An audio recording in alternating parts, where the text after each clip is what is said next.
ఈరోజు మనం ఒక చాలా ఇంట్రెస్టింగ్ జర్నీ గురించి మాట్లాడుకుందాం. మన ఇంట్లో ఉండే సౌకర్యంతోనే జస్ట్ ఒక స్మార్ట్ ఫోన్ ఇంకా చిన్న పెట్టుబడితో ఒక సక్సెస్ఫుల్ ఆన్లైన్ బిజినెస్ని ఎలా క్రియేట్ చేయొచ్చో స్టెప్ బై స్టెప్ తెలుసుకుందాం. ఇదంతా కూడా నిపుణుల సలహాల ఆధారంగానే. చూడగానే మనలో చాలామందికి వచ్చే మొదటి డౌట్ ఇదే కదా, అసలింట్లో కూర్చుని పెద్దగా అనుభవం గట్రా లేకుండా ఒక నిజమైన బిజినెస్ మొదలుపెట్టడం సాధ్యమేనా? ఈ విశ్లేషణలో మనం కరెక్ట్గా ఇదే ప్రశ్నకు సమాధానం వెతకబోతున్నాం. మనలో చాలామంది అనుకున్న దానికంటే ఆన్లైన్ స్టోర్ స్టార్ట్ చేయడం చాలా యాక్సెసిబుల్. నమ్మడానికి కొంచెం ఆశ్చర్యంగా ఉన్నా ఇది నిజం. ఈ విశ్లేషణకు బేస్ అయిన సోర్స్ ప్రకారం ఈ జర్నీని మనం కేవలం 5,000 రూపాయల చిన్న ఇన్వెస్ట్మెంట్తో కూడా స్టార్ట్ చేయొచ్చు. సరే, బాగుందే. మరి ఎలా స్టార్ట్ చేయాలి? ఫస్ట్, ఇంకా చెప్పాలంటే అన్నిటికన్నా ముఖ్యమైన స్టెప్ ఏంటంటే మనం అమ్మడానికి సరైన ప్రోడక్టుని సెలెక్ట్ చేసుకోవడం. ఎందుకంటే మన బిజినెస్ సక్సెస్కి అదే అసలైన పునాది అన్నమాట. ఆన్లైన్ మార్కెట్లో సక్సెస్ అవ్వాలంటే ప్రోడక్ట్ సెలెక్షన్ విషయంలో కొన్ని బేసిక్ రూల్స్ పాటించాలి. ఫస్ట్, దానికి మంచి డిమాండ్ ఉండాలి, కానీ అదే సమయంలో కాంపిటీషన్ తక్కువగా ఉండాలి. మనకి మంచి ప్రాఫిట్ మార్జిన్ రావాలి. ఇంకా అది బయట షాపులో ఈజీగా దొరకకూడదు, ఎందుకంటే అప్పుడే జనాలు ఆన్లైన్లో కొంటారు.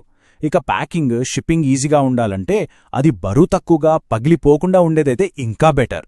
అన్నిటికన్నా ఇంపార్టెంట్ పాయింట్, అది యునీక్గా ఉండాలి, లేదా కస్టమర్ ప్రాబ్లంకి ఏదైనా కొత్త సొల్యూషన్ ఇవ్వాలి.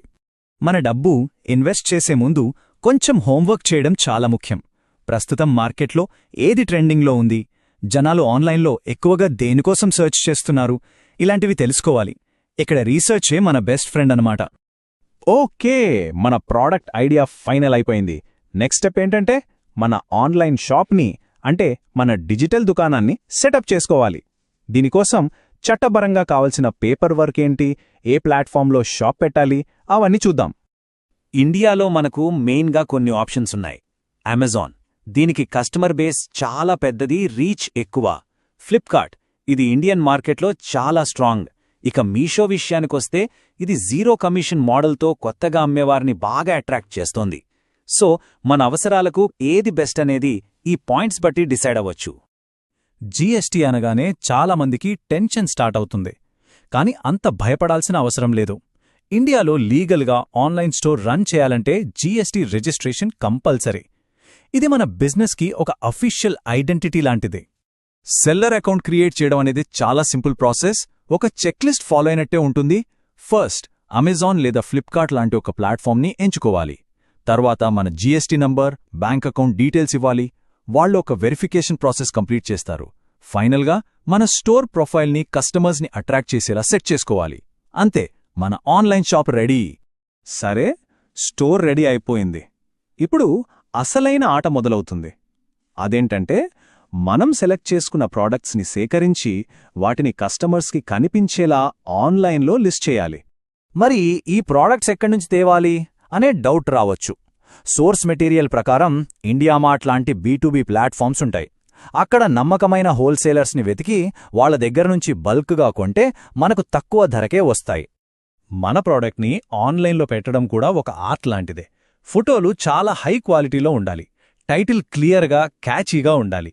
ప్రోడక్ట్ ఫీచర్స్ ఏంటి, దాన్ని వాడితే కస్టమర్కి లాభం ఏంటి అనే విషయాలు వివరంగా చెప్పాలి. అన్నిటికన్నా ముఖ్యంగా మార్కెట్ని బట్టి కాంపిటీటివ్ ప్రైస్ పెట్టాలి. ఇవే కస్టమర్స్ని అట్రాక్ట్ చేసే మ్యాజిక్ పాయింట్స్. సరే, స్టోర్ సెటప్ చేశాం, ప్రోడక్ట్స్ పెట్టేశాం. ఇప్పుడు మనం మొదటి సేల్ జరిగింది అనుకుందాం.